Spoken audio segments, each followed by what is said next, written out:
Hi guys, I'm Rihanna And I'm Francis of Financially Flair. So in today's video, we wanted to discuss a topic that was brought to our attention by one of our subscribers and followers. And the question was, discuss the temptation to spend more as you make more money. Which I thought was a great topic. And so kudos to you and thanks for sharing that with us. So we'll just jump right into it. This phenomenon of spending more as you make more money is called lifestyle creep. And so, if I could do a definition, it's your standard of living improves, so therefore your discretionary spending also increases, and your former luxuries now become necessities. So, an example of this would be something that you were formerly like, oh, like this was a luxury for you to have it every month, now becomes something that you can have at your leisure whenever you want. So for instance, I think something that was like a luxury that would become a necessity was getting massages. So a lot of people view this as like a luxury, you know. It's not like you're getting a massage every week, and if you are, then great, kudos for you. But that's not something that most people do like every week or even twice a month. But if you make more money, you may decide, you know what, I want to get a massage like twice a month or something like that, and you kind of make it or add it to your budget because maybe you got a raise at work or something. So that could be a really good example of lifestyle creep kind of setting in. I think another example that could be more relatable would be like adding another subscription service to your already probably long list of subscription services. For instance, getting your groceries delivered instead of actually going to the grocery store. Or I think, you know, those like cooking ones like Thrive Market, and those Blue Box, I think is the name of another one maybe, where they send you food that has everything measured out and you just cook it. You don't have to, it's already prepared and you just have to basically cook it, and it has all the instructions. That could be to me like a luxury, instead of actually having to go to your desired grocery store, buying the meat or whatever it is that you cook, your mushrooms, whatever, washing it, cleaning it, you know, dicing it up, cooking it. So I think that also too can be considered a luxury. So did it happen to us? Did lifestyle creep happen to us? Absolutely.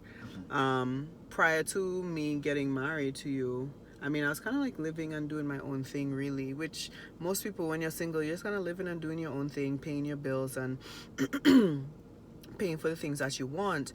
And I didn't have any pets and I didn't have any children, so all my money was for me, just about, you know what I mean, to do what I pleased. And then when we got married, we had a second income come into my world. And so things that maybe I couldn't afford before, I found, or maybe on a single income, I found myself being able to afford because we both worked and we both had money coming into the home. So I definitely think that we experienced lifestyle creep, would you say? Yeah. I think there's a sense of entitlement when you begin to make more money, and I think that's where the lifestyle creep comes in, because you feel like you've earned it and so you have to spend it. And I think that this false security and false entitlement that we have as humans, that, well, I deserve it, and that's a word that I think we struggle with as humans, because we feel like we deserve everything because we did something or we're involved in it somehow. And I think that's the biggest aspect. And if you can get over that mental hurdle, then it's easier to just understand that, well, me making more does not necessarily mean I have to spend it. You know, I could save it, I could invest it, and then let my money work for me in the long run. Mm-hmm. I agree. Another word on just like feeling like you deserve it. You work hard for your money, so if something is of value to you and that's what you want, absolutely spend your money on what is valuable to you. But if you're on a financial journey like the one that we're on, things that you believe are valuable, their value can change. I'll probably, I want to say that the value of what you think something has can definitely change when your mindset changes about the way that you spend money. And I think that's what essentially had to happen for us in order from, especially me, to get on board with working better with money. Because for a person with my personality, I feel like I deserve everything. You understand? There's nothing that I if I want something, I can get something, and why would I not give myself that thing? Um, I work hard, and this, that. You can validate and find a bunch of reasons of why you deserve something, but I think overall, it may not necessarily reflect being a good steward of the money that you have. And if you're of a certain religious background and stuff, good stewardship is something that is important. And I do believe that when God blesses you, whether financially or whatever way, which is often in several ways, you definitely have to be a good steward of that. You cannot waste what you're given, because then you'll always be in a season of lack. You know what I mean? So there's some, I don't know if that's like considered like a moral aspect of it, but there's some like deeper thinking that goes into, do I really need this extra whatever it is? Yeah, and I think when you talk about stewardship, I think not necessarily moral. I would consider it more of a universal phenomenon. Okay. And I mean, if you have the religious background, and if you actually read Matthew 25:29, this Matthew effect, the fact that if you have more, you work and you continue to have more, so if you get and you just use it, then obviously you get onto this cycle where you're never going to have, because you're not being a good steward of the money that's coming to you. So if you feel entitled, like what you deserve, you have to buy this, and you're not being intentional, you're not being conscious of where you're spending this hard-earned money, then at the end of the day, you're still going to lose the money, and you're not going to understand where the money went. But over time, it begins to create this bad habit that you may never be able to get out of, because you feel like you deserve it, and you look back on it years to come, and you're like, what, I made so much money, where did all that money go? And it's that Matthew effect, the fact that if you make more and you are not a good steward of it, then it's just going to be taken away from you. It's that simple. It's that simple. Yeah. I would encourage you to look up that that verse. You said it was Matthew 25:29. Yeah. And let's talk more in the comments about it. What are your thoughts about that? Let's talk more below in the comments, okay? So anyway, we're gonna move on. How do you recognize when you have this phenomenon, this lifestyle creep phenomenon? For us, we recognized it through tracking our spending. I think that is probably the first way that you would recognize it, to be quite honest. Look at your budget. Look at what you spend your money on. Like, seriously, line by line, print out your bank statement. If you do your banking online, or go to your bank and get it, however you access it, go line by line, necessity, want versus need, and kind of go through that list and see where your money went in an entire month. Do it for 6 months if you really want to be dirty. And by dirty, I mean if you really want to get down and dirty with your finances. And you'll see if you've been spending flamboyantly. Okay? So look at that.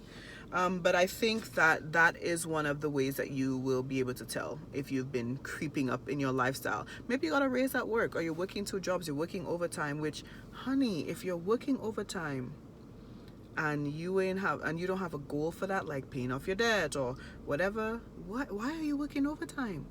Is it to afford what? Brunch on Sundays? Child, if you don't go in the kitchen and cook those eggs, like, you get what I'm saying? Like, please don't be fooled, okay? Don't be fooled. Think about how hard you have to work to earn money. All right, so moving along. How do you avoid it?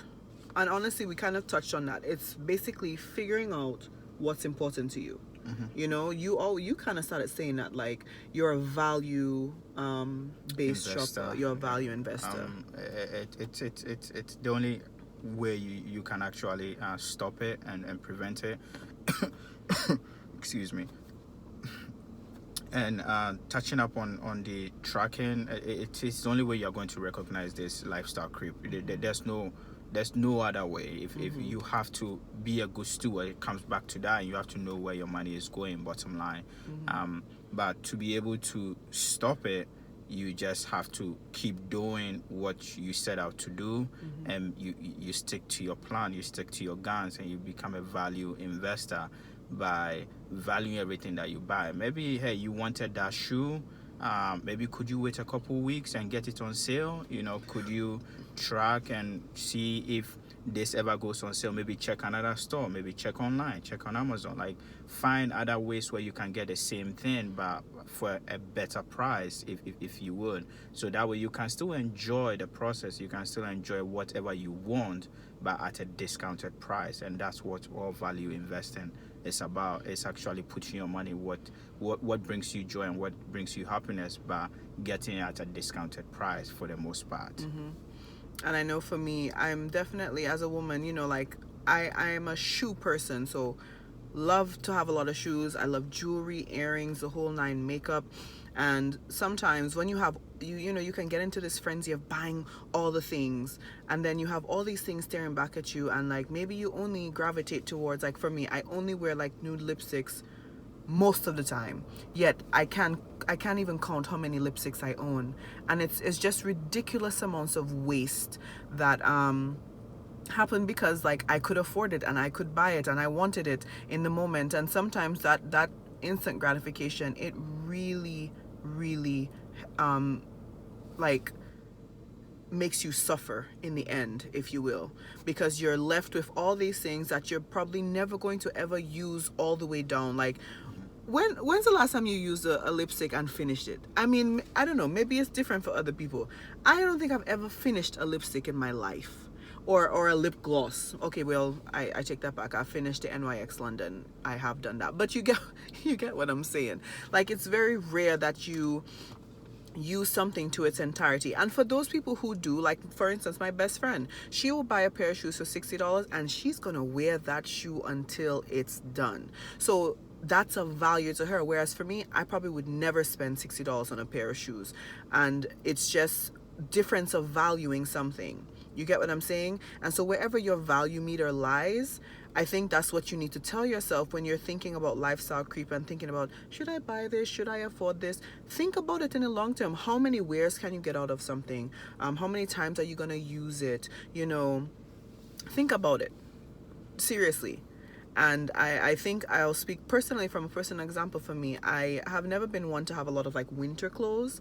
And so when we moved to Oklahoma, which is the coldest winter I have personally experienced, we made up a budget where we were going to buy like new clothes for the winter season and new clothes for the summer season.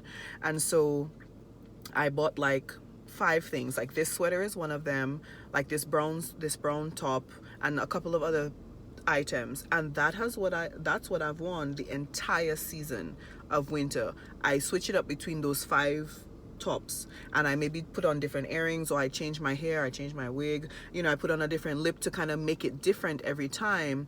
And that's how I've gotten through this entire season, because spring is about to start in like 20 days or so. I got through this entire season wearing those things with the one winter coat that I bought. So that's a way where I provided value to myself for this entire season, and I still was able to shop and look cute and look chic, but like on a budget, if you will, even though I could afford to buy 100 shirts if I wanted to. Why? Do I need 100 shirts? You get it? I go to work 5 days a week. Where am I going? You get what I'm saying? So like, just think about it. So I think that was a really great question. I'm so happy that our subscriber asked us that question to kind of get the conversation going, because we love answering your questions. So yeah, anyway, we hope that you guys like this video. Comment underneath if you have any questions. If you want a question answered, shoot us a DM. We'll answer it. We're definitely very available to you guys. So thanks so much for watching. We'll talk to you soon. Bye. Bye.